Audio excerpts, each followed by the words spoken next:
Et tout le monde, je vais vous inviter à vous asseoir. On va commencer la présentation.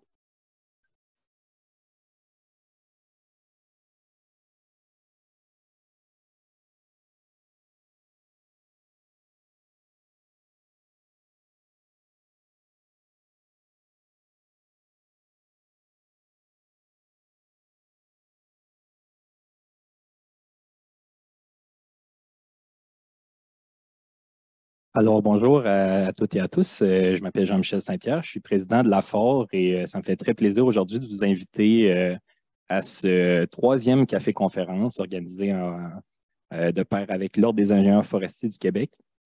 Aujourd'hui, notre présentation va être donnée par Claude Fortin. Claude Fortin a étudié la foresterie à l'Université Laval à l'Université de la Colombie-Britannique.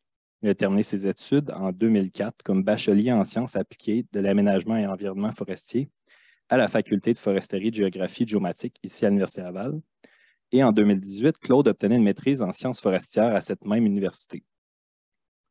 Au milieu professionnel, Claude a débuté sa carrière de forestier comme chargé de projet à l'Union québécoise pour la conservation de la nature, maintenant Nature Québec. À partir de 2005, il s'est engagé comme analyste et spécialiste à la direction du développement stratégique du Bureau du forestier en chef au ministère des Forêts, Fonds et Parcs.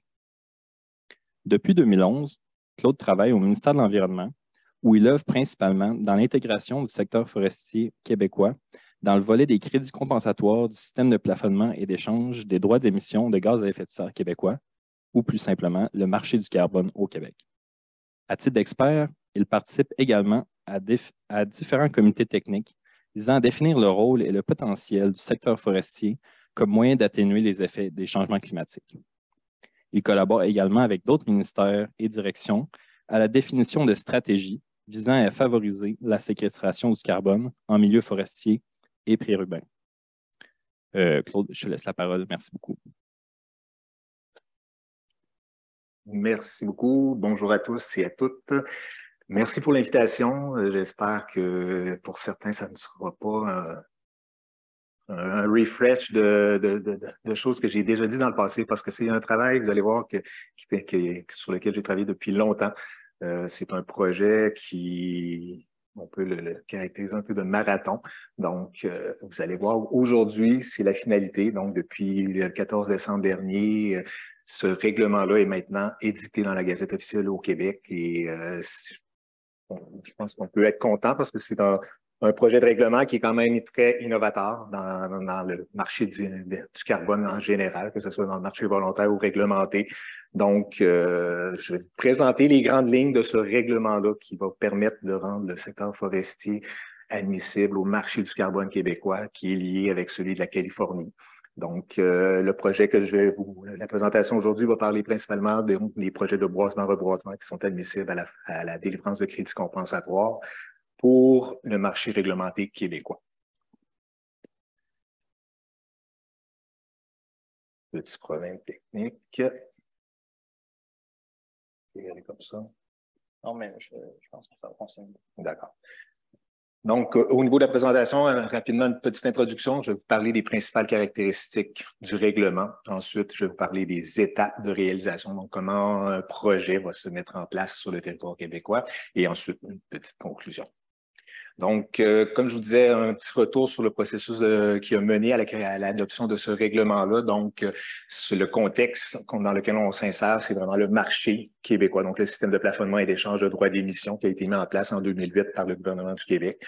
Je dis en place, qui a été développé à partir de 2008 et qui a été mis en place en 2013-2014 au Québec. Donc, le marché du carbone je n'entre pas dans les détails du marché du carbone, mais moi, c'est dans le volet des crédits compensatoires. Donc, c'est un peu une extension du marché du carbone qui permet de générer des crédits compensatoires qui peuvent être vendus à des émetteurs qui ont des obligations de conformité réglementaire. Donc, je sépare un peu les travaux qui ont été réalisés en deux phases. Donc, vous allez voir pourquoi je parlais tout à l'heure que c'était un marathon. Donc, de 2013 à 2015. Donc, c'était On s'est approprié le dossier du secteur forestier et de la compensation carbone.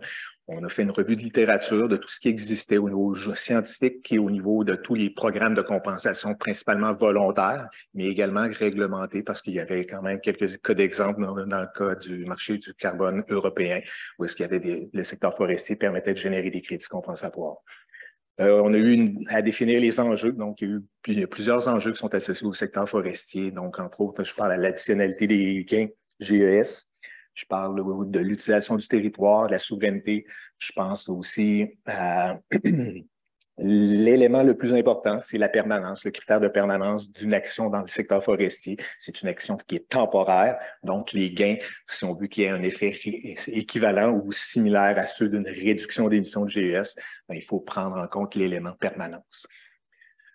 Si on y va aussi, on a développé donc une nouvelle approche parce qu'il existe une approche qui est une approche unique sur le marché de la compensation dans le monde, qui est basée sur une seule vision, donc une seule manière de faire. Et cette manière de faire, pour nous, soulevait beaucoup d'enjeux à long terme, des engagements à long terme. Donc, c'est pour ça que nous, on a décidé de développer une nouvelle approche que je vais vous présenter très sommairement ici, mais qui a été introduite dans le règlement.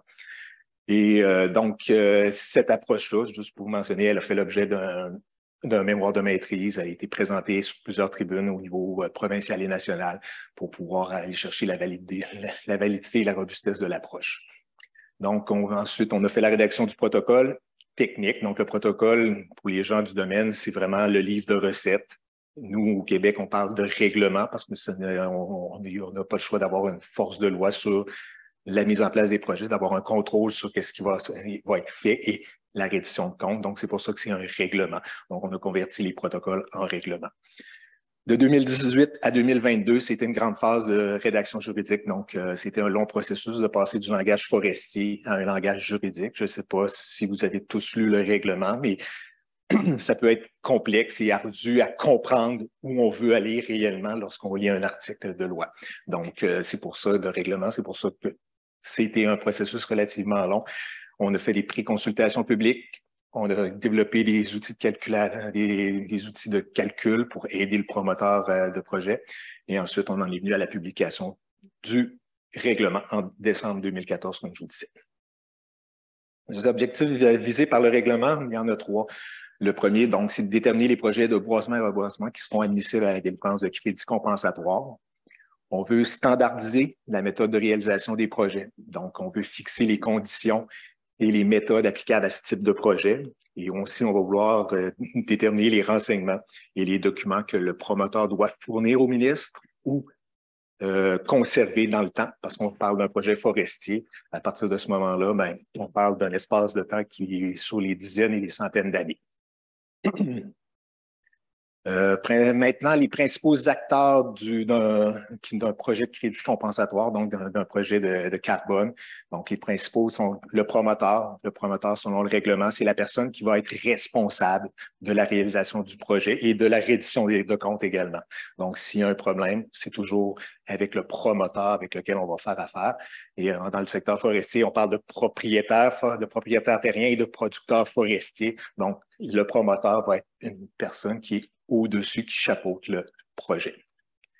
On parle de professionnels forestiers, donc principalement, on vise l'ingénieur forestier. Donc, l'ingénieur forestier va être impliqué à toutes les étapes de réalisation d'un projet. C'est un gage d'assurance d'avoir une meilleure reddition de compte, d'avoir une réalisation de projet de qualité. Donc, on vise beaucoup sur l'ingénieur forestier pour encadrer la planification, la réalisation et la reddition de compte.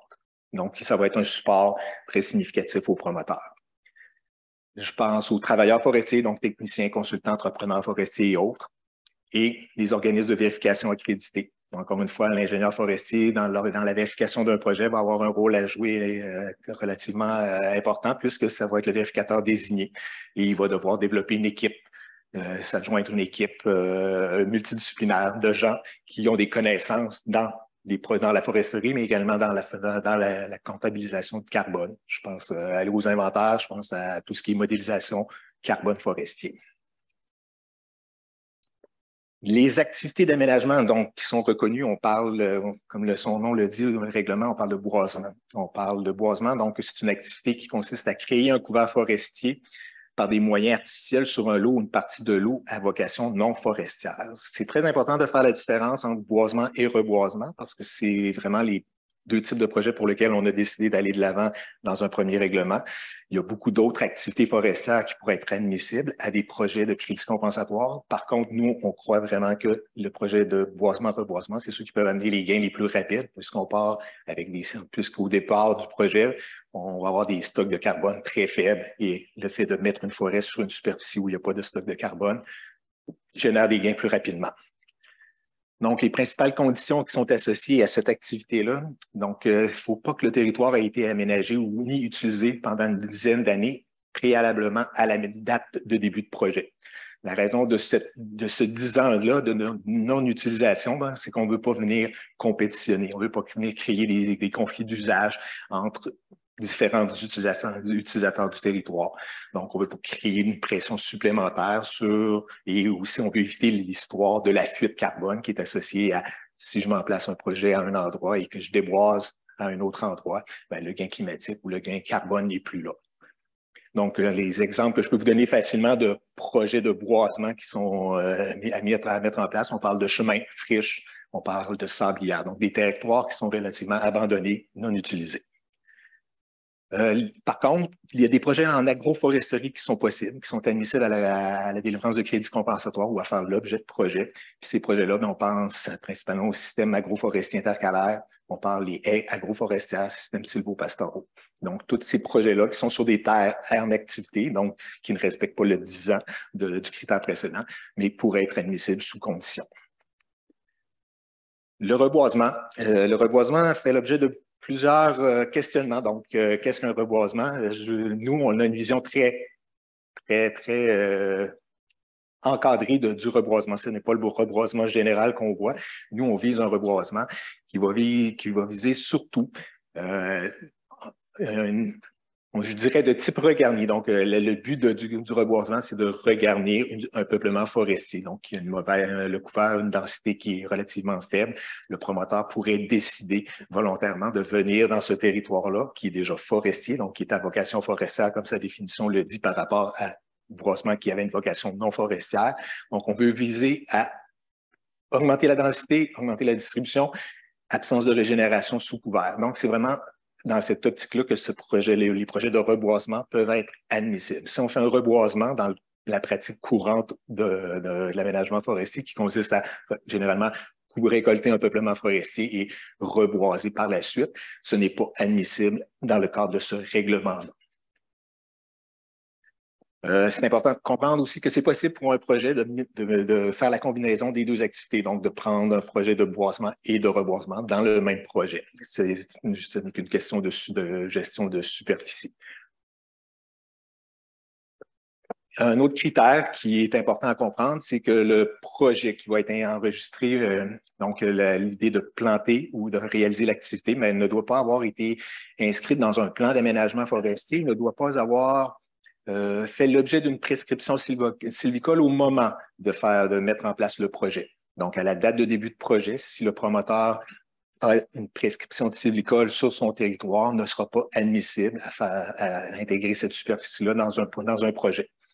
La principale raison de ce critère-là ou de cette exigence-là, c'est principalement une question d'additionnalité, démontrer le caractère additionnel ou volontaire qui est associé à la mise en place de l'action ou à la réalisation. Si on parle de projets qui vont être réalisés dans le secteur agricole, il y a une exigence qui est associée à ça. Donc, c'est d'aller demander la participation ou la participation du ministère de l'Agriculture, de la Pêcherie et de l'Alimentation qui va devoir intervenir parce qu'on va demander ou le règlement exige une analyse du potentiel de mise en valeur agricole de la superficie aménagée. Donc, on exige un avis positif à l'activité de boisement parce qu'on veut vraiment, comme on le disait tout à l'heure, minimiser les impacts sur l'utilisation du territoire, et éviter les conflits des utilisateurs et on veut aussi éviter des problèmes dans le passé où est-ce qu'il y a eu une course aux terres en friche et au boisement en friche. Et donc, on veut conserver aussi la production agricole québécoise. Donc, on veut être cohérent au niveau gouvernemental à ce niveau-là aussi.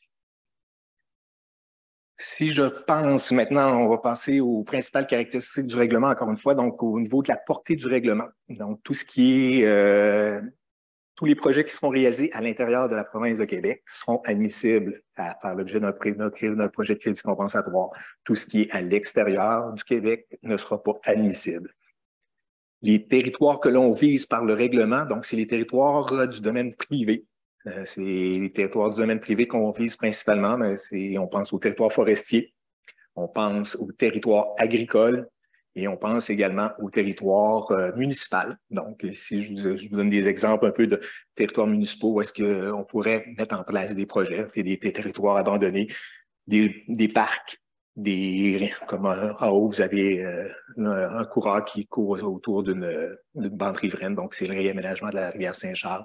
Donc, c'est des exemples de projets qui pourraient être admissibles à la délivrance de crédits compensatoires.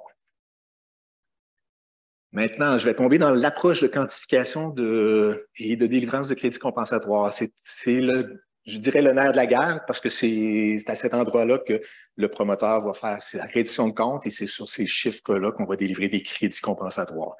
Donc, l'approche qu'on a développée,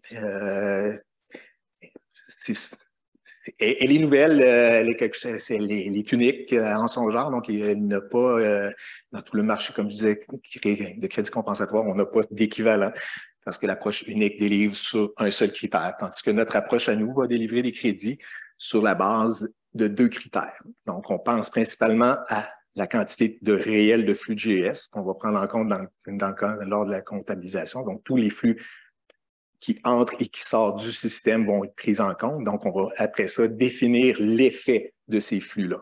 L'approche actuelle ne tient en compte que les quantités de flux de GES, donc la quantité de carbone qui est stockée dans les réservoirs d'un écosystème.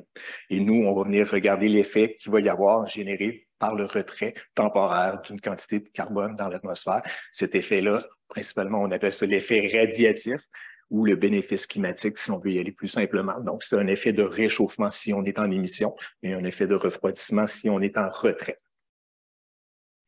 Je vous fais grâce de la méthodologie de quantification. Pour ceux les plus curieux, mais il y a les équations qui sont dans le règlement qui peuvent être amusants à comprendre et à appliquer.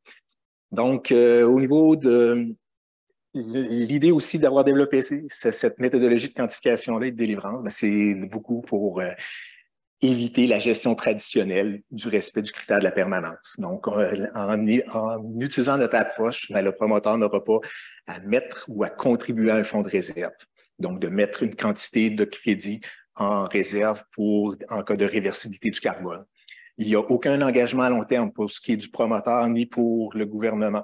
Il n'y a aucun suivi à long terme non plus pour le gouvernement et le promoteur et aucune restriction à l'usage du territoire. C'est un élément qui est quand même relativement important puisque l'approche actuelle faisait en sorte que le promoteur ou le propriétaire devait maintenir des stocks de carbone pendant des centaines d'années suite à la délivrance de crédit. Avec notre approche, il n'y a pas d'obligation de maintenir les volumes ou le carbone sur le territoire, puisqu'on ne délivre pas des crédits qui anticipent un effet climatique. Donc, c'est pour ça que nous, notre approche permet de ne pas avoir d'enjeu sur la valeur foncière d'un territoire. Parce que si un propriétaire décide de mettre en vente au Québec, on sait que les rotations de propriété privée, c'est environ 20 ans. Donc, sur une obligation de maintenir du carbone pendant plus de 100 ans, ça voudrait dire qu'on aurait 5 propriétaires qui seraient obligés de maintenir du carbone, alors que c'est le premier propriétaire qui a ramassé les crédits compensatoires. Donc, on voulait éviter cette logique-là. Et une autre caractéristique de l'approche développée, donc, c'est qu'elle récompense le carbone qui est maintenu dans les stocks, dans les produits forestiers ligneux. Comparativement aux autres ou contrairement aux autres approches, notre approche le permet de façon rationnelle et logique. Je vous parle des projets hâtifs maintenant. Qu'est-ce que c'est qu'un projet hâtif? Vous en avez peut-être entendu parler un peu dernièrement dans les journaux lorsque le règlement a été édicté.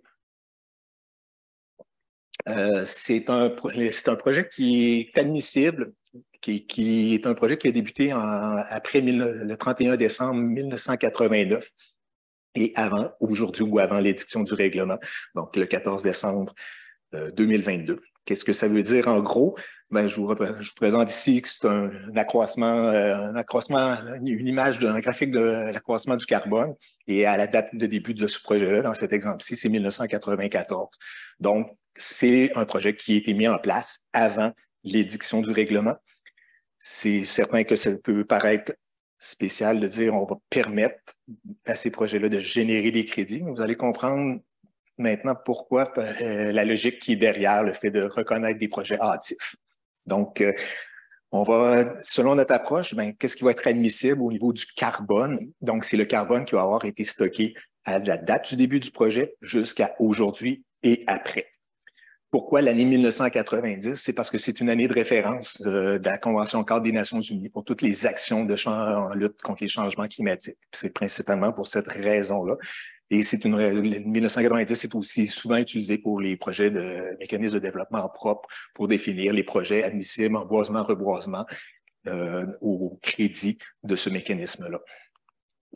Le 2007 vient d'une exigence qui est propre à la WCI, donc la Western Climate Initiative, pour définir qu'est-ce qui est additionnel, donc quels gains additionnels sont admissibles à la délivrance de crédits compensatoires.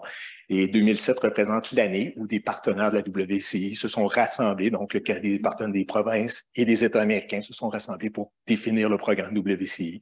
Et ils ont défini le critère d'additionnalité avec 2007, entre autres. Il y a d'autres critères qui vont pour définir l'additionnalité des gains, mais 2007 en est un. Et une autre caractéristique des projets admissibles, ce n'est pas tous les projets qui pourront faire l'objet d'être hâtifs. On va parler des projets de boisement seulement. Les projets de reboisement ne seront pas admissibles à faire l'objet d'un projet hâtif. On voulait éviter tout le questionnement et la logique et l'historique de retrouver qu'est-ce qui était avant la couverture forestière, avant la mise en place du projet en 1990. Donc, la documentation et les archives peuvent être compliquées. Et pour démontrer l'additionnalité et l'usage des terres 10 ans avant, ben, pour s'éviter tous ces problèmes-là, les projets de reboisement ne seront pas admissibles. De reboisement, exactement. Autre caractéristique, puis c'est certain que souvent, on disait qu'il y a eu certaines personnes qui disaient que ça serait le Klondike en crédit, que ce serait le Klondike pour un promoteur de projet de crédit compensatoire hâtif. Il faut bien comprendre l'approche qui a été développée et l'approche qui va mener à la délivrance de crédit compensatoire. Et un des éléments qui va être un frein aussi, qui va venir embêter un peu les promoteurs dans un sens, c'est que tous les critères du règlement doivent être rempli ou doit être répondu lorsque le promoteur va déposer un projet hâtif. Donc, s'il n'est pas capable de documenter son projet, il n'est pas capable de démontrer l'historique des usages, le projet et la superficie ne seront pas admissibles. Donc, c'est pour ça qu'il faut être conscient qu'il y a beaucoup d'exigences à mettre en place un projet, que ce n'est pas aussi facile que ça peut le laisser le paraître, malgré le fait qu'on accepte des projets qui vont être mis en place en 1990. Je vous donne juste les buts rapides pour pourquoi on a développé ce concept-là des projets hâtifs. Donc, on veut augmenter la période de carbone, qui est la période où le carbone est maintenu hors de l'atmosphère par rapport à la planification initiale du projet. Donc, généralement, si le promoteur a mis en place le projet en 90 avec une vision forestière traditionnelle de production de bois, bien, si cette personne-là sait que dans le temps, il pourrait avoir des crédits supplémentaires, bien, ça pourrait être un incitatif à maintenir plus longtemps son carbone sur un territoire et peut-être de faire de la conservation davantage. Donc, en augmentant la période, on augmente les bénéfices climatiques. Donc, on augmente aussi la valeur des marchands des produits du bois, puisque les volumes de bois vont être plus importants. On veut favoriser la mise en place de nouveaux projets de boisement. On veut utiliser ces projets-là qui ont été mis en place avant le règlement comme un levier financier pour venir boiser de nouvelles superficies actuellement parce qu'il y a des frais qui sont très significatifs à la mise en place de ces projets-là. On veut favoriser l'adhésion des parties prenantes en même temps parce qu'on veut donner un incitatif. Et c'est une pratique, je dirais, courante dans les marchés du carbone actuellement dans le monde de récompenser des actions passées, donc des actions hâtives par la délivrance de crédits compensatoires ou par la délivrance ou la remise de droits d'émission dans les marchés, dans différents marchés. Donc, c'est une pratique qui est relativement courante et c'est une pratique qui est quand même encadrée et qu'il y a une limite. Donc, les promoteurs auront 6 ans à partir d'aujourd'hui, du 14 décembre, pour soumettre des projets passés. Après 2022, 2028, décembre 2028, il n'y a plus de superficie qui pourront être enregistrés comme des projets hâtifs. Donc, ce ne sera que des projets de boisement qui seront effectifs à ce moment-là, des nouveaux. Je vais juste vous montrer un peu comment ça fonctionne également au niveau de la quantification et de la délivrance des crédits ou de la génération des crédits. Comme je vous disais, on va regarder le volet carbone et on va regarder aussi le bénéfice climatique. C'est comme ça qu'on va générer les crédits compensatoires. Si je regarde juste au niveau volet carbone, donc la croissance des stocks de carbone que vous avez à votre gauche, donc, et j'ai fait un zoom, si vous voulez, entre 1994 et 2003 et 2023. Et ce que ça dit, c'est que le promoteur va devoir aller sur le terrain aujourd'hui. Il va devoir faire un inventaire sur la propriété actuelle où est-ce qu'il y a le projet de plantation. Il va devoir aller aussi inventorier, on appelle ça un lot équivalent, qui va statistiquement refléter les caractéristiques initiales du projet pour déterminer la quantité de carbone qu'il y avait au point zéro. Donc, à l'année 1994, et c'est à partir de ce point-là que le promoteur va générer ses scénarios de référence et projets. Donc, ce que ça fait, c'est que tous les stocks de carbone qui sont générés ou qui sont quantifiés, mesurés sur le territoire entre 1994 et 2023 seront admissibles à faire au bilan d'un projet. Je ne vous ai pas donné la définition du bilan de projet, mais c'est déterminer le nombre de crédits en fonction de la quantité de carbone et de son effet climatique. Si je regarde le bénéfice climatique, c'est là qu'on on apporte une nouveauté qui est celle de, on va prendre en compte le carbone passé, sauf que son effet climatique va être pris en compte seulement qu'à partir de 2007. Et ça, c'est pour répondre aux critères d'additionnalité de 2007 de la WC. Donc, ce que ça signifie, en gros, c'est qu'à la date de début, mon bénéfice, on quantifie le bénéfice climatique de chaque accroissement annuel et on va soustraire la partie de 94 à 2007 d'un bilan de carbone. Et ensuite, on va permettre de générer des crédits avec le bénéfice climatique qui va être généré à partir de 2007 et jusqu'à aujourd'hui et futur. Donc, c'est comme ça que ça va fonctionner. Donc, il y a une pénalité où ça veut dire qu'on considère vraiment le carbone qui est réellement additionnel et surtout son effet climatique qui est réellement additionnel. On a introduit aussi dans ce règlement-là quelque chose d'intéressant, c'est l'agrégation de projets. On est une des premières juridictions ou gouvernement à mettre en place l'agrégation de projets. Et l'idée de l'agrégation de projets, c'est de rassembler des projets sous un seul promoteur. L'idée aussi derrière ça, c'est de générer, on va le voir, je vais juste vous les illustrer avant le concept. Donc, c'est que si on y va projet par projet, il y a plein de promoteurs qui vont décider de mettre en place des projets partout au Québec. Donc, si je vais avoir une dizaine, une vingtaine de promoteurs. À partir du moment où quelqu'un décide de devenir un agrégateur, ben, ce que ça va faire, c'est qu'il va rassembler des projets, il va dire, moi, pour une région X avec des caractéristiques de terrain similaires, je vais regrouper tous ces territoires-là en un pour avoir des gains au niveau de la planification, au niveau de la réalisation des inventaires et au niveau de la vérification. Donc, il va y avoir des avantages à faire de l'agrégation et non de gérer projet par projet parce qu'il y a des coûts fixes associés à la mise en place des projets. Donc, ce que je vous illustre, c'est qu'il y a plusieurs agrégateurs qui pourraient gérer. Ça peut être le même qui joue le rôle mais qui pourrait créer 4 agrégations dans ce cas-ci. Donc, les exigences de l'agrégation, tout se passe au niveau du projet. Malgré le fait qu'on parle d'agrégation, les exigences sont toujours associées à chaque projet. Donc, c'est toujours chaque projet qui devra démontrer la conformité réglementaire. Il y a des exceptions, par contre, comme je vous le disais, au niveau de la planification des inventaires, au niveau de la vérification et au niveau de la délivrance des crédits compensatoires. C'est à ces endroits-là où est-ce que le promoteur, on a allégé le règlement d'une certaine façon ou les exigences par projet pour venir chercher des gains au niveau opérationnel. Par contre, on s'assure d'avoir l'intégrité, la qualité des résultats malgré tout, puisqu'on demande malgré tout de répondre à des objectifs de précision d'inventaire qui vont être faits en fonction de l'ensemble des projets de l'agrégation. Il n'y a aucune limite à la superficie, au nombre, et c'est possible d'ajouter dans le temps et de retirer dans le temps des projets de l'agrégation. Chose importante qui est intéressante avec l'agrégation, c'est que si je vous donne un exemple, si j'ai une dizaine d'agrégations, une dizaine de projets dans mon agrégation et qu'à l'année 2030, je décide de demander des crédits que pour 5 projets, mais il y a juste 5 projets qui devront être vérifiés à l'année 2030, puisque c'est seulement que la délivrance de crédit va porter seulement sur ces 5 projets-là. Donc, le promoteur n'est pas obligé, malgré le fait qu'il a 10 projets dans son agrégation, ne sera pas obligé de faire l'inventaire des 10 projets. Donc, il va y avoir des gains, tout ça parce qu'on n'anticipe pas de gains avec l'approche de délivrance. Je termine sur les caractéristiques du règlement, donc les limites du projet. On parle de la durée, les limites temporelles, on parle des limites physiques avec les réservoirs et on parle de limites physiques avec les activités et processus qui affectent les réservoirs de carbone. Donc, la durée d'un projet, il n'y a pas de durée réelle à la mise en place du projet. La seule contrainte qui est associée à la durée, c'est qu'un bénéfice climatique ou un accroissement annuel de carbone ne pourra jamais générer plus d'un crédit ou ne pourra jamais générer plus, ne pourra jamais être pris en compte dans le bilan du projet sur plus de 100 ans.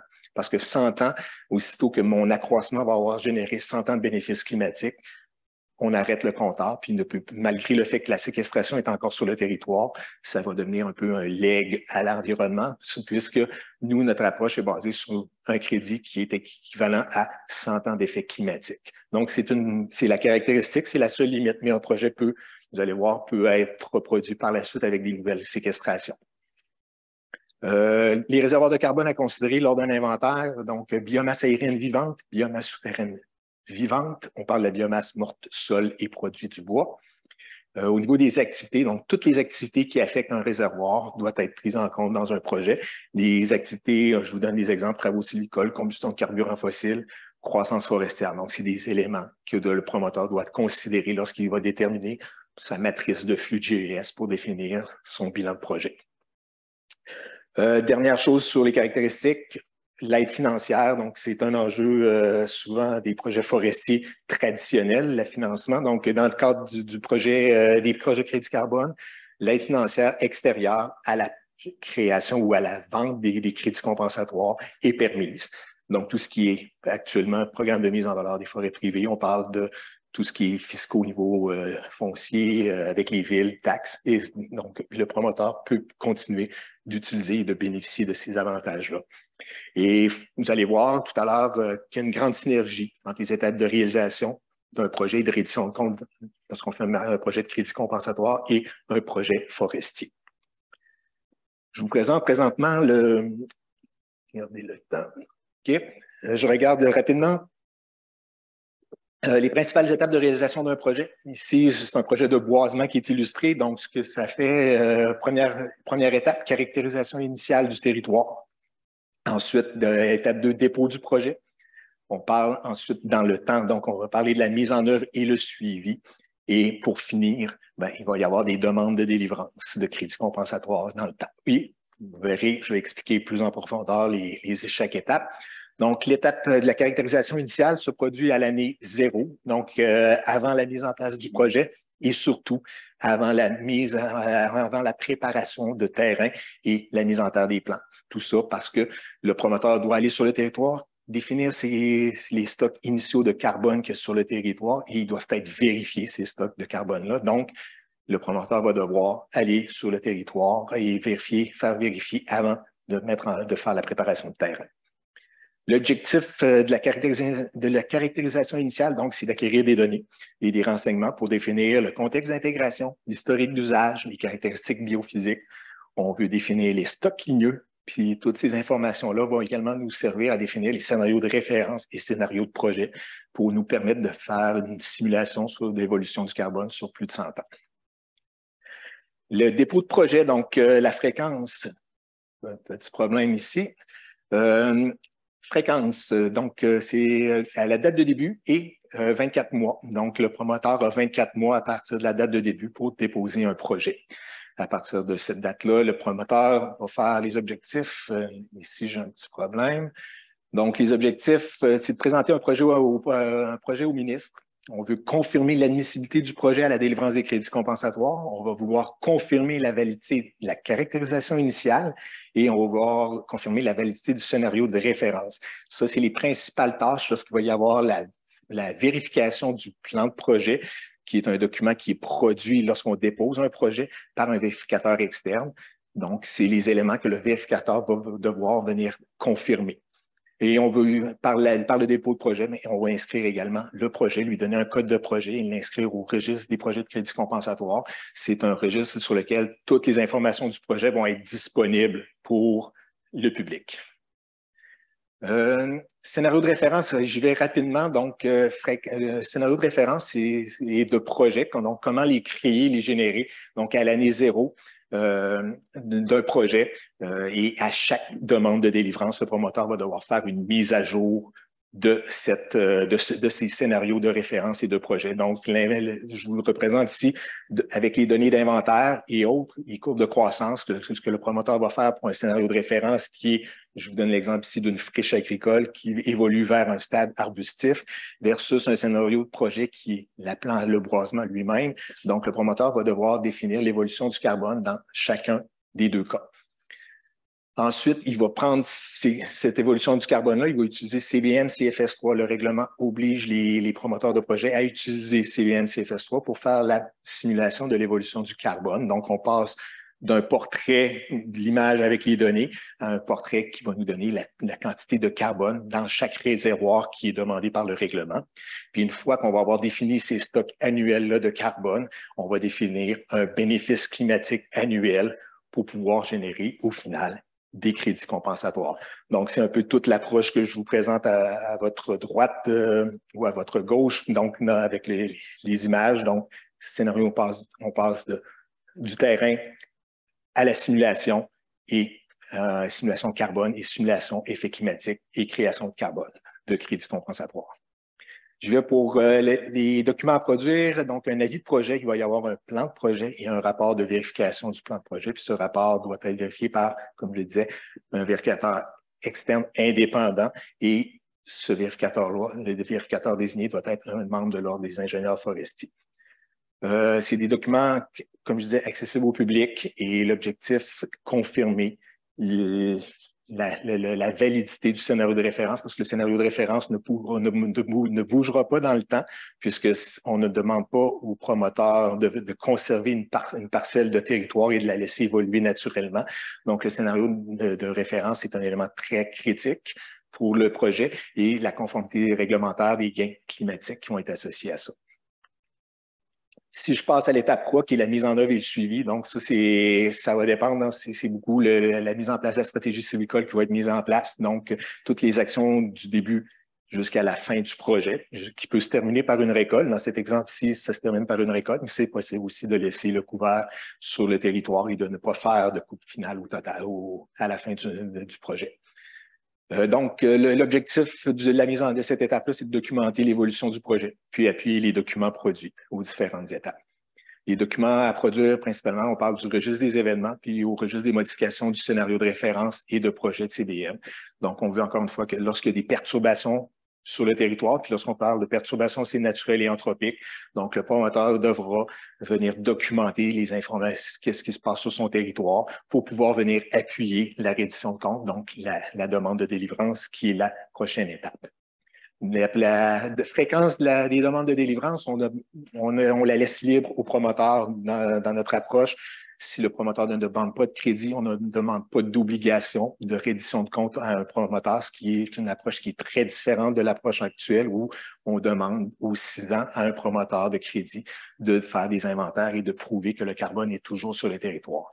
Donc, nous, notre approche, c'est au choix du promoteur. Il y a toute la liberté de demander, de définir le moment et à laquelle il va soumettre une demande de délivrance. Les objectifs, c'est de présenter un bilan du projet par période de déclaration. Donc, par période de déclaration, on parle par moment entre le début du projet et une demande de délivrance et une demande de délivrance suivante. Et de demander la délivrance des crédits. Donc, à partir de ce moment-là, c'est vraiment Monsieur X, demande tant de crédits au ministre et merci de me les délivrer dans mon compte. C'est un peu comme ça que ça va fonctionner. Donc, document à produire, demande de délivrance, il va y avoir un rapport de projet, il va y avoir un rapport de vérification du rapport de projet et tout ça, c'est, comme je le disais tout à l'heure, des documents qui sont accessibles au public et L'objectif, c'est de confirmer la réalisation du projet, confirmer les gains et confirmer la conformité du projet.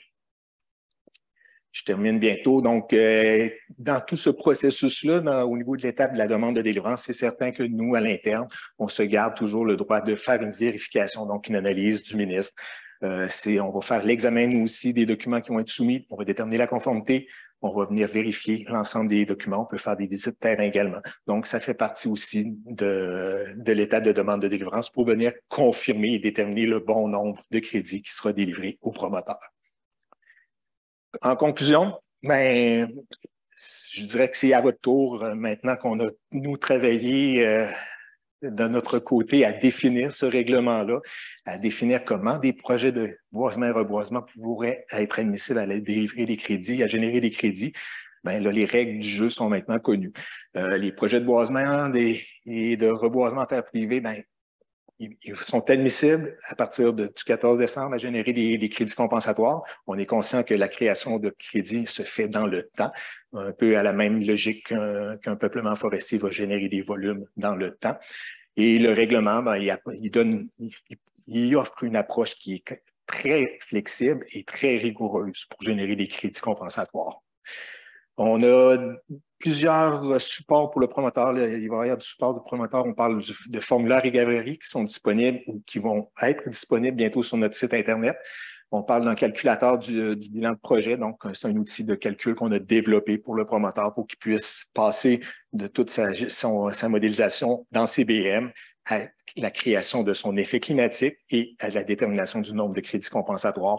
Et on parle d'un guide d'application. Alors, pour toute autre information, je vous suggère de regarder rapidement notre site Internet. Il y a plusieurs informations sur les étapes de réalisation.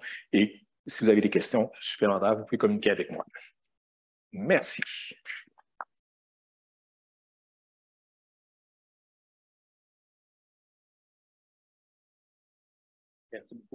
Merci beaucoup pour la présentation. C'est très intéressant. Je vous propose de prendre des questions. On va commencer dans la salle, puis on va essayer d'alterner avec les gens en ligne aussi.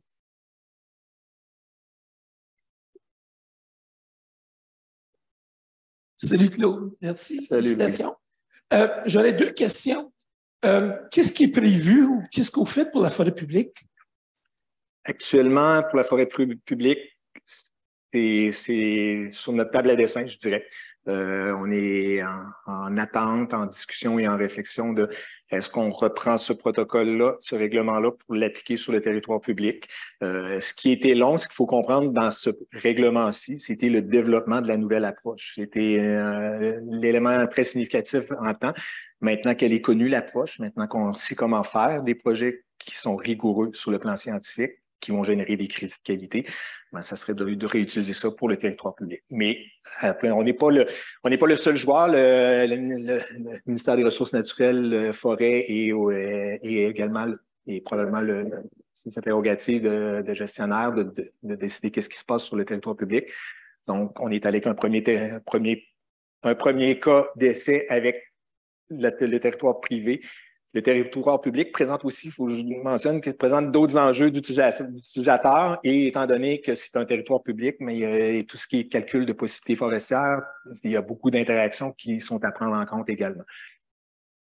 Et ma deuxième question, Claude, c'est à quel moment qu'un reboisement est admissible ou pas? Je vais t'avouer, ce n'était pas clair dans ma tête. Si je prends l'exemple le plus facile, j'ai un peuplement de classe de densité C, D, et qu'un promoteur décide de dire, OK, ben moi, je m'en vais sur ce territoire-là, je fais on dit regarder, ça peut être de l'enrichissement également, donc décide de venir ajouter des semis, des arbres sur ce territoire-là. Ben, ces arbres-là vont pouvoir générer des crédits compensatoires.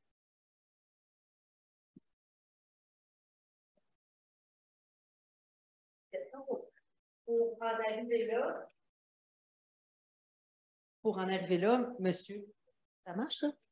OK. Quelqu'un qui n'est pas ingénieur forestier va consulter un ingénieur forestier, va se faire un plan d'aménagement, puis l'ingénieur forestier va dire ben oui, vous pourriez augmenter la densité de votre peuplement, etc. Mais là, comme il y a un plan d'aménagement, il ne sera pas admissible. C'est pour ça qu'il y a deux critères à l'admissibilité. On parle d'un plan d'aménagement et d'une prescription sylvicole. ne faut pas oublier que le plan d'aménagement a un caractère, la nature du plan d'aménagement est volontaire. Donc, il n'y a pas d'obligation à réaliser ce qui est prévu dans un plan d'aménagement qui est soumis à un producteur forestier. Donc, pour conserver ce caractère volontaire-là, on a ajouté le critère de la prescription sylvicole. Si, à la date du début de projet, par contre, le promoteur a déjà une prescription de sylvicole, c'est qu'il avait déjà l'intention de réaliser l'action et il avait même pris des démarches pour réaliser l'action. Donc, il n'est plus volontaire, il n'est plus initié par la mise en place du projet. Donc, c'est la différence à comprendre avec l'histoire du plan d'aménagement versus prescription sylvicole. 2 critères. S'il y a juste un plan d'aménagement, puis la superficie a été identifiée pour un reboisement ou un boisement, il n'y a pas de problème. Si elle a fait l'objet de la prescription, c'est problématique. Bonjour Claude. Salut. 2 questions. Une question plus technique. En contexte de boisement, la succession naturelle, des fois, peut donner autant de carbone que la plantation. On a vu des études qui ont été publiées pour la Abitibi. Est-ce que justement le choix de choisir une succession naturelle qui peut être aussi efficace peut être reconnu par votre protocole? Ben, c'est que laisser le choix, il faut définir un scénario de référence et un scénario de projet. C'est certain que si un promoteur disait que son scénario de référence, c'est de laisser aller la nature, son scénario de projet, c'est de laisser la nature aller, et son scénario de référence, son scénario de projet, c'est de... Son scénario de référence, c'est de couper aménager la superficie, et versus scénario de projet qui est la succession naturelle. Théoriquement, je dis bien théoriquement, ça serait possible de le faire. Sauf que la logique, c'est que le scénario de référence, est-ce que c'est la pratique courante de convertir les friches actuellement en herbacées, arbustivées et autres, toujours en plantation? Il faudrait démontrer l'additionnalité du geste lui-même. Oui, je comprends. Mais il y a peut-être une piste à explorer parce que quand même, on a vu là, dans les études qui ont été publiées en Abitibi notamment qu'il peut y avoir autant de carbone dans une friche qu'on fait le choix de laisser se régénérer naturellement. Bon, ce sera des beaux cas à étudier. Mon autre question, c'est plus sur le plan du marché du carbone. On ne peut pas parler du Québec sans la Californie. Et aussi, il y a tout le contexte des critiques des crédits carbone, tant sur le marché volontaire que sur le marché réglementé. On a vu les dernières critiques qu'il y a eu en Californie là, des méthodes de calcul. Comment l'approche que vous amenez nous permet d'être plus robuste là, en termes de calcul et de crédibilité de la compensation carbone par boisement, reboisement? Je vais juste revenir sur un petit élément sur ta première intervention, puis je répondrai à la seconde après. Par rapport à il y a des projets où est-ce que théoriquement sur le territoire, on aurait plus de carbone actuellement versus un aménagement forestier. Le règlement permet à un promoteur de ne pas faire les inventaires forestiers au niveau du carbone du sol s'il perturbe moins de 25 de son territoire pour mettre en place son projet. Et cette flexibilité-là qui est offerte aux promoteurs, elle a été introduite pour initier les professionnels forestiers à trouver des nouvelles manières de comment mettre en place des projets qui vont diminuer l'impact de la mise en place du projet. Parce que si on y va traditionnellement, c'est on rentre dans une friche, on va tout brasser le carbone qu'il y a dans les différents réservoirs et il va y avoir des émissions. Donc, le projet ne sera pas gagnant parce que si je compare avec, il va y avoir tellement d'émissions qui vont être associées à la mise en place du projet que mon projet va prendre des années à devenir rentable. Donc, cette idée-là de soustraire n'est pas basée sur aucune référence scientifique. C'est vraiment une flexibilité réglementaire qu'on a donnée à un promoteur pour pouvoir initier des changements de pratique, puis pour présenter aux gens que c'est vraiment important d'être conscient de la planification et de la mise en place du projet, parce qu'il faut diminuer au maximum les perturbations du sol. Pour ce qui est du marché et des critiques du marché, donc celles qui sont avec notre partenaire, c'est des gros enjeux, c'est des gros questionnements. Il faut être conscient par contre que les projets actuellement qui ont généré 100% des crédits en Californie, ce sont des projets IFM, donc Improved Forest Management, qui sont des projets qui visent l'amélioration des pratiques forestières. Ces projets-là ont généré des centaines de millions de crédits. Donc, ce n'est pas des projets de boisement, reboisement comme nous, le règlement le rend admissible. Les projets de boisement, reboisement qui ont été générés, il n'y en a pas beaucoup de boisement en Californie, n'ont pas encore généré de crédit carbone parce que ces projets-là n'ont pas encore suffisamment de carbone maintenu sur le territoire pour avoir généré des crédits. Tout ce qui est articles que vous avez lus dans le Guardian et autres concernant l'additionnalité, le Ghost Credits qui est associé à ça. Pour nous, c'est un enjeu. C'est certain que notre approche à nous, la quantification qu'on a développée ne permet pas de générer ou permet de générer cet enjeu-là d'une manière très rigoureuse parce que nous, on est capable de vraiment démontrer les gains qui est associé à notre séquestration de carbone au moment où je délivre un crédit. C'est pour ça, alors que la Californie va devoir le démontrer, va être capable de le prouver seulement dans 100 ans. C'est là qu'il y a beaucoup d'enjeux et les projets, je termine sur les Improved Forest Management, qui sont des projets principalement de conservation. Donc, on décide de changer relativement un petit peu, d'allonger des rotations et on récompense un capital forestier en place. Donc, c'est certain que ça soulève des enjeux de gains réels, d'additionnalité réelle. Et il y a beaucoup de promoteurs qui se sont même inscrits à la Californie, qui ont eu à gérer ces critiques-là. Donc, c'est certain que pour nous, c'est sensible, puis c'est certain que c'est un des éléments qui milite vers le développement d'une nouvelle approche et la mise en place d'une nouvelle approche. Donc, on va continuer avec les questions en ligne. On a quand même 200 personnes en ligne. Ça fait beaucoup de questions. On va y aller en ordre premier arrivé. Est-ce que le carbone présent en lien avec une friche agricole sera pris en compte?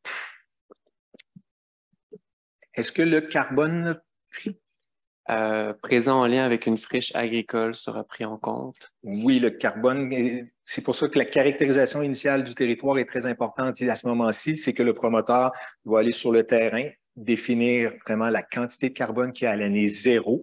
Et il va faire évoluer cette quantité de carbone-là dans un scénario de référence et dans un scénario de projet parce que c'est le même point de départ pour les deux scénarios. C'est juste qu'on va appliquer une stratégie d'évolution différente.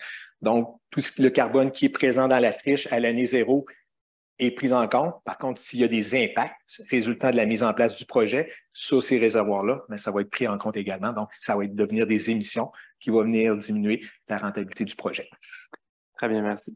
Avez-vous une simulation pour une parcelle de 10 hectares, coûts et bénéfices pour le prometteur? On a réalisé une analyse financière en collaboration avec je dirais, c'est le MFFP à l'époque qui a réalisé une analyse financière de l'approche. On a comparé l'approche californienne et l'approche québécoise ou l'approche traditionnelle, je dirais, c'est pas seulement que l'approche californienne, c'est l'approche traditionnelle, donc l'approche courante de crédit compensatoire. Et oui, on a développé dans ce document-là qui est accessible sur, je dirais, à la BANQ, la Banque des Archives nationales du Québec, si ma mémoire est bonne. Et sinon, sur notre site Internet de mémoire, le document est aussi disponible. Donc, vous avez une simulation avec les intrants et extrants qui sont associés à la mise en place d'un projet de ce type-là. Donc, c'est un document qui a beaucoup d'informations intéressantes à aller chercher ou à consulter. Très bien, merci.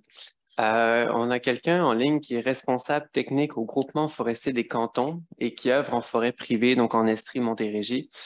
Ils font du reboisement en friche avec autorisation du MAPAC, donc du boisement selon la présentation. La personne aimerait mieux comprendre pourquoi un projet inscrit dans un PAF ou une prescription sylvicole n'est pas admissible, sachant également que les projets peuvent bénéficier du programme de mise en valeur. Il faut comprendre que c'est deux programmes différents et le programme de crédit compensatoire n'est pas un programme de financement, alors que le programme de mise en valeur des forêts privées est un programme plus de financement et d'aide à la production ligneuse. La raison, et j'ai répondu tout à l'heure un peu à la question de la prescription sylvicole, c'est qu'on veut garder ou on veut respecter le critère de l'additionnalité. Donc, le critère de l'additionnalité est un élément très important. Il y a une définition qui est associée à ce critère-là, qui a été défini par les membres de la WCI. Et le caractère volontaire de l'action doit être maintenu.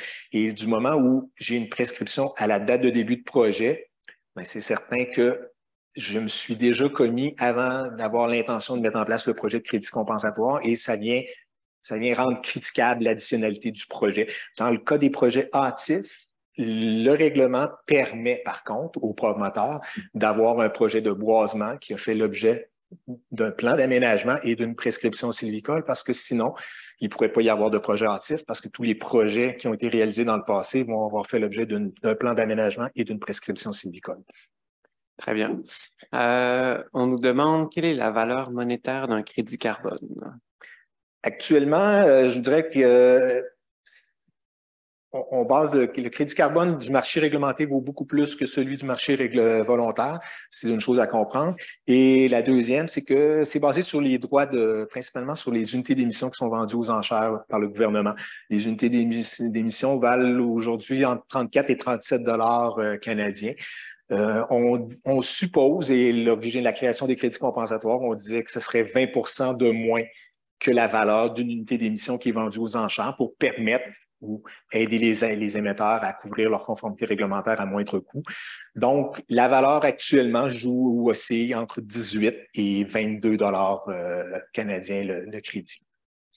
Là, on a peut-être déjà répondu, mais comment prouver qu'il n'y a pas eu de prescription sylvicole pour un projet de boisement hâtif?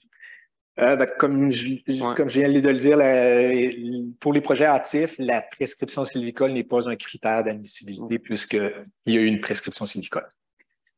Antoine, s'il y a quelques questions, on va y aller ensemble. Merci, Claude. Pour ce qui est des milieux humides, là, on parle que votre projet est surtout sur les lots privés. Et si un projet est présenté puis il y aurait un plus grand potentiel à réhabiliter un ancien milieu humide, comment allez-vous traiter cette situation?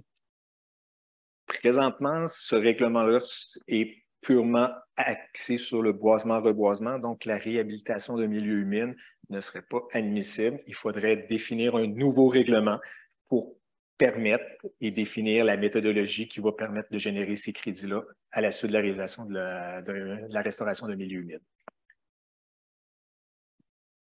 Ce serait plus un protocole, je dirais, d'amélioration des pratiques forestières. C'est un sujet avec lequel on a des discussions avec le ministère des Ressources naturelles et forêts. Donc, oui, Claude, j'ai une autre question qui est plus générale. En fait, on va le vivre, ce nouveau règlement-là, qui est quand même relativement complexe. On espère qu'il va être parfait. Si on se rend compte là, dans les prochains mois, prochaines années, qu'il y a quelques critères qui sont difficiles à respecter, puis à ton niveau, au niveau des promoteurs, on se rend compte qu'il y a une amélioration qui est peut-être possible d'un point de vue réglementaire. Est-ce qu'il y a un mécanisme qui est prévu de révision réglementaire là, pour les prochaines années, omnibus réglementaire? On sait que le ministère de l'Environnement l'utilise dans le dossier des milieux humides avec la nouvelle réglementation, mais est-ce que ce mécanisme-là va être accessible aussi? Ce mécanisme-là va être accessible et c'est pour ça qu'avant, on était dans un règlement gouvernemental. Donc, on devait passer au niveau des ministres pour pouvoir faire des modifications réglementaires. Il y avait un processus qui était très, très lourd lorsqu'on voulait seulement changer un facteur ou une virgule dans un règlement.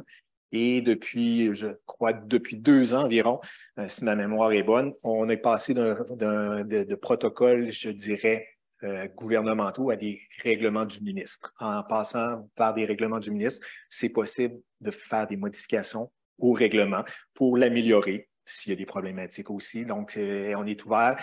Il s'agit toujours de passer on a une boîte de courriel et de nous faire vos suggestions, commentaires et on les analyse et on agit en conséquence. Salut Claude, encore. Avez-vous évalué ou nous dire quelle est la contribution potentielle puis réaliste de ce programme-là aux objectifs de lutte au changement climatique du Québec? C'est une question qui est facile à répondre et une question qui est difficile à répondre.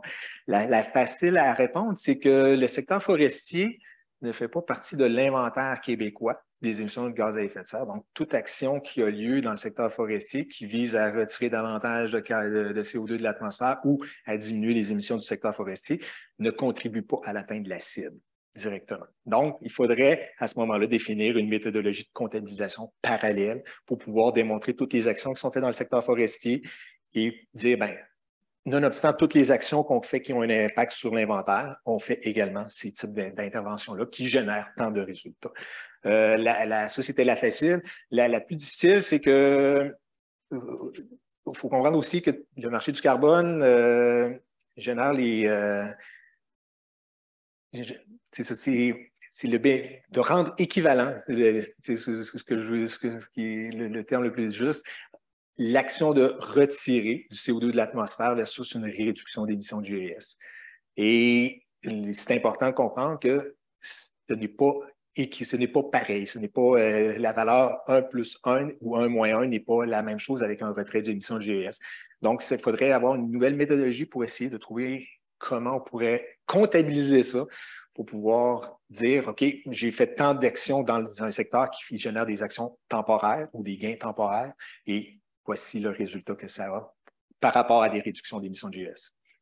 C'est un autre dossier qui est plus compliqué. Bonjour, mon nom c'est André Gravel, je travaille chez Solifar. Nous, on a un projet carbone qui s'appelle Monnaie. On vend des crédits carbone. Ce n'est pas IFM, c'est la norme de réduction, de captation de carbone. Et on est sur le marché et non réglementé. Et les prix qu'on obtient au niveau des crédits, parce que c'est un projet niché à haute valeur, et c'est plus élevé que ce que vous parlez pour les projets de boisement. Maintenant, mon point, ce n'est pas ça. Mais mon point, c'est plutôt la suite de Louis. C'est, est-ce qu'une façon simple de gérer l'aspect forestier serait de comptabiliser notre bilan carbone? Que ce soit à l'échelle d'une petite propriété, d'une région, de la forêt publique versus forêt privée, de regarder nos stocks carbone, comment ils évoluent dans le temps, tout simplement. Donc, à savoir, on sait qu'on a fait beaucoup de travaux silicoles en forêt privée. Notre stock de bois, si on le compare au carbone, augmente de façon importante. La possibilité forestière a augmenté de 12 à 16 millions. Le prochain calcul, d'après moi, va nous donner peut-être 20 millions de mètres cubes. Si, là c'est le gros chiffre en haut, mais il y a du carbone associé à ça. Donc, moi, je trouve intéressant votre approche qui est extrêmement méticuleuse, très pointue. Maintenant, je ne sais pas l'effet qu'on aura.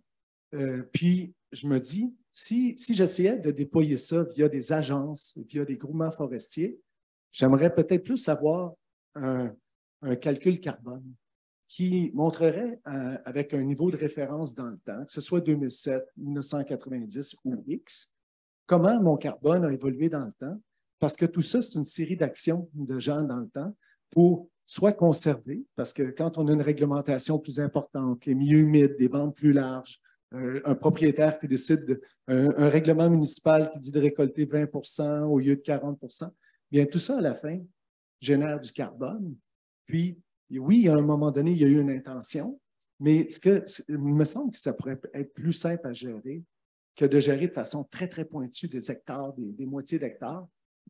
Autrement dit, je suis en train de vous parler du futur, quand vous parlez du IFM, peut-être que si on gérait des stocks de carbone, ça serait plus simple. C'est ce que je veux vous dire.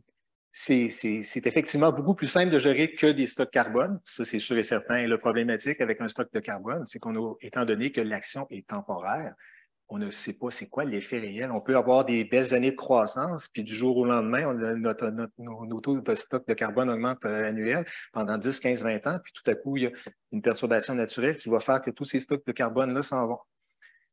Quelle est ma réelle contribution climatique d'avoir augmenté ces stocks-là pendant une dizaine d'années et après ça, quand j'ai un déclin? Quelle est l'action que je peux... Puis là, il faut comprendre aussi qu'il faut différencier marché du carbone, compensation carbone et action climatique. Parce que juste en action climatique, si on n'utilise pas la compensation, on n'utilise pas le secteur forestier pour compenser une émission de GES, c'est vrai que juste une gestion en stock d'inventaire pourrait être intéressante. Mais lorsqu'on demande une compensation, c'est que je permets à une personne d'émettre une émission d'une tonne de CO2 dans l'atmosphère aujourd'hui. Cette émission-là a son impact dès son apparition dans l'atmosphère, tandis que ma séquestration de carbone va générer un bénéfice climatique dans le temps et qui ne sera pas total à l'émission qui est permise aujourd'hui. Dans un contexte compensation versus atténuation, c'est très différent l'utilisation du secteur forestier et c'est pour ça qu'en compensation, nous, on a vraiment opté pour une approche, oui, qui est rigoureuse, oui, qui demande beaucoup d'analyse, d'inventaire et autres, mais elle offre énormément de flexibilité pour un promoteur. Ça, c'est très, très significatif. Je ne remets pas en question ce que vous avez présenté. Je pense qu'il y a un protocole là qui est extrêmement rigoureux. Maintenant, c'est son effet. Et je vous dis qu'il y a peut-être à côté quelque chose qui pourrait avoir un effet, sur les propriétaires forestiers, les inciter à aller parce que tout ça, c'est de l'aménagement forestier durable, mais avec une dimension de changement climatique. On pourrait, par de la gestion de stock carbone, et puis il y a aux États-Unis, entre autres, il y a des entreprises qui mesurent le carbone annuellement, qui permettent de rétribuer le propriétaire après 1 an en disant « Tu as fait ça, je fais le constat que tu as beaucoup moins, OK, tu n'as pas une projection pour 20 ans, 30 ans, mais on te dit ce que tu as fait dans ton année dernière, tu t'es engagé à ça et on te paye pour ça. » Mais on le paye pourquoi? Pour générer à la base un crédit qui va permettre à un émetteur d'émettre 1 tonne de CO2 dans l'atmosphère. Si je séquestre pendant 1 an une belle quantité de carbone, mais qu'à l'année 2, elle s'en va, cette quantité, j'ai généré 10 tonnes de CO2, je permets l'émission de 10 tonnes à côté, je n'ai pas de gain climatique, je suis même en dette climatique. Je vous dirais, c'est toute là l'approche, soit par territoire ou par unité de parcelle. Si on est par territoire, on est en train d'atténuer un risque et mon voisin peut compenser ma tonne que j'aurais perdue. Parce que globalement, quelqu'un qui modéliserait la croissance au Québec, surtout dans un contexte où le Québec produit peu de bois, en frais de rendement, il pourrait en produire beaucoup plus, bien, moi, je pense que tout ce risque-là pourrait être très atténué. Mais ça sera à discuter. Et juste pour ajouter, l'approche qu'on a développée permet de récompenser ce que vous dites et permet de récompenser le fait que la personne décide de maintenir 1 an de supplémentaire par rapport à une rotation qu'il avait prévu couper à l'année 60, il décide de couper à l'année 61, bien, on est capable de définir l'effet qui est associé à cette action-là et on est capable de lui générer une quantité de crédit. Mais c'est certain qu'on ne peut pas donner 1 tonne pour le fait que j'ai maintenu pendant 1 an mon capital forestier. C'est pas vrai qu'il a généré, si j'ai 100 tonnes sur mon territoire, il ne permet pas de permettre à un émetteur d'émettre 100 tonnes de CO2 à l'année 61. Il peut générer un effet climatique qui a été construit par la séquestration ou le retrait pendant 1 année. Puis nous, cette approche-là permet de le récompenser. Puis étant donné qu'on est dans un marché réglementé, c'est pour ça qu'il y a autant d'exigences. On s'entend, c'est pour ça que le niveau de reddition de compte est beaucoup plus élevé que dans le marché volontaire. Il y a beaucoup d'enjeux. C'est très difficile de faire tout de faciliter à 100% la mise en place des projets. On s'entend qu'il y a un impact, mais l'approche qu'on a développée pour le contexte québécois, on pense que c'est la bonne. Oui, salut Claude. Merci pour ta présentation. Petite question pour toi. Est-ce que ton ministère envisage la possibilité de rendre applicable le règlement sur le territoire de nos provinces voisines, comme l'Ontario ou bien dans les Maritimes, tout comme le permet les protocoles développés en Californie qui permettent la réalisation de projets sur le territoire de d'autres États américains? C'est quelque chose qu'on a déjà envisagé, sauf qu'il y a une problématique, c'est que maintenant, toutes les provinces ont des objectifs de réduction d'émissions de GES. Donc, si je permets à Pierre d'aller chez le voisin à côté puis de faire des projets de réduction ou de retrait d'émissions de GES en Ontario ou ailleurs et de ramener ça ici, bien, ça fait une fuite, je dirais, de réduction ou de retrait pour la province qui accueille le projet. Et étant donné que tout le monde est à la course à ces réductions, on a l'enjeu de double comptage qu'il faut éviter aussi.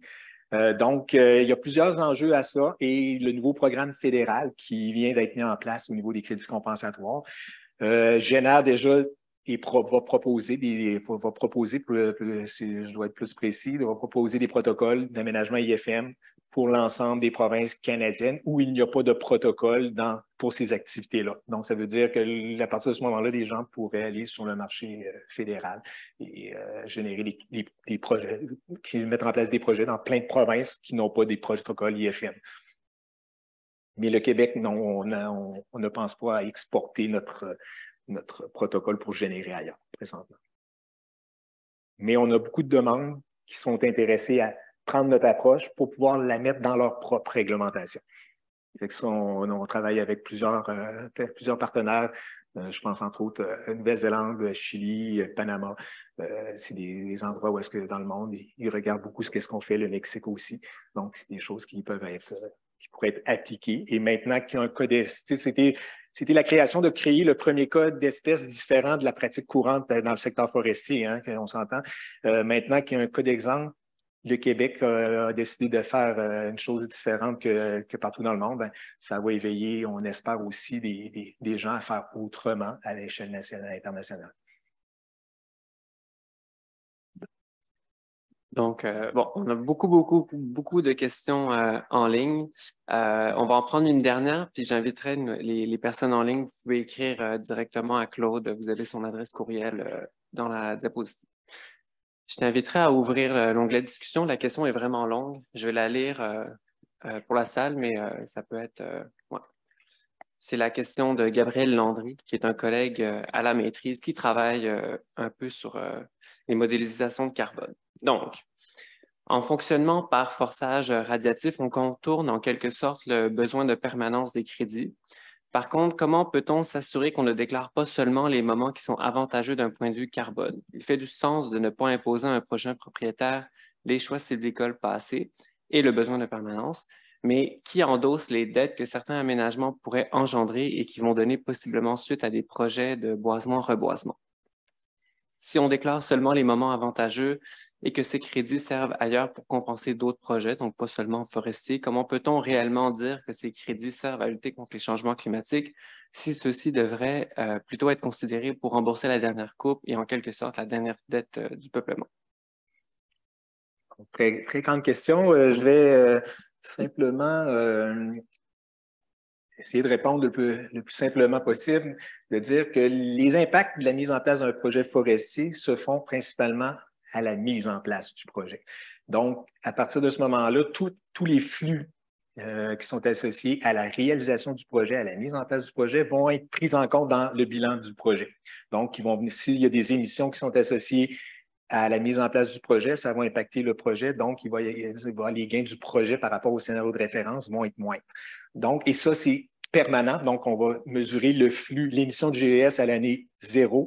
Ben, elle va avoir un impact pour toute la durée du projet et les séquestrations de carbone ou les retraites de CO2 vont devoir venir annuler ces effets-là avant de générer des crédits. Donc, il n'y a pas de crédit qui est généré si le bilan scénario de référence et scénario de projet n'est pas positif. L'autre élément, c'est que l'approche en effet radiatif, étant donné qu'on récompense un effet réel, ça nous permet de ne pas avoir d'engagement à long terme. Et si jamais un promoteur a mis en place à l'année 0 une plantation et à l'année 60, il décide de vendre son territoire et que l'autre personne à l'année 62 décide de tout couper, c'est certain que nous, on ne peut pas encadrer ça. Nous, notre responsabilité en tant que responsable ou autorité du programme de crédit réglementé québécois, c'est de gérer le crédit lui-même. Et moi, mon crédit, je peux être certain qu'il est intègre environnementalement puisque je n'ai pas anticipé d'effets et je n'ai récompensé que des effets réels qui vont avoir eu lieu entre l'année 60 et 0 et 61. 60. Très bien, merci. On me dit que je peux prendre une dernière question. François Hugues nous demande quel est le rôle d'un ingénieur forestier dans toutes les étapes d'un projet? Donc, je l'ai présenté rapidement. Le rôle de l'ingénieur forestier est très significatif pour nous dans le déroulement d'un projet. Donc, il va être très associé au promoteur parce qu'on est très conscient que le promoteur, dans la majorité des cas, ne sera pas un ingénieur forestier. Donc, il va devoir s'adjoindre un ingénieur forestier pour travailler avec lui. Dans notre vision des projets actuellement de réduction d'émissions de GES, on appelle ça un responsable du promoteur. Donc, le promoteur, l'ingénieur forestier va jouer un rôle très près du promoteur.